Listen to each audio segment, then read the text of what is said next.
नमस्कार, आपण कढी विथ पुलाव बनवतोय. तर कढी बनवण्यासाठी मिक्सरच्या भांड्यामध्ये लसूण, जिरा आणि हिरवी मिरची घालून वाटण तयार करायचं. त्यानंतर दह्यामध्ये 2 ते 3 चमचे बेसन, पाव टीस्पून हळद घालायची, व्यवस्थित मिक्स करून घ्यायचं. थोडंसं पाणी घालून त्याचं बॅटर तयार करायचं. कढईमध्ये तेल घालायचं, मोहरी घालायची, कढीपत्ता घालायचा, तयार केलेलं वाटण घालायचं, पाव टीस्पून हळद घालायची आणि याला चांगलं परतून घ्यायचं. त्यानंतर दही आणि बेसनाचं बॅटर यामध्ये घालायचं, चवीनुसार मीठ घालायचं, थोडीशी बारीक चिरलेली कोथिंबीर घ्यायची आणि कढी आपण छान शिजवून घेऊ.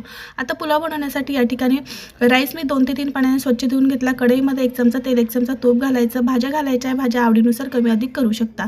थोडंसं मीठ घालायचं आहे. या ठिकाणी मी फ्लावर, गाजर आणि वाटाणा घेतलेला आहे. थोडंसं मीठ घालायचं, थोडासा बिर्याणी मसाला घालायचा आहे. त्यानंतर भिजवलेला तांदूळ घालायचा.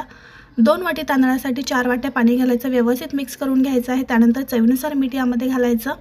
70 ते 80% आपण भात शिजवून घेऊ. त्यानंतर झाकण ठेवायचं आणि आपल्याला हा तांदूळ संपूर्ण शिजेपर्यंत शिजवून घ्यायचा. तर या ठिकाणी आपला कढी विथ पुलाव तयार झाला.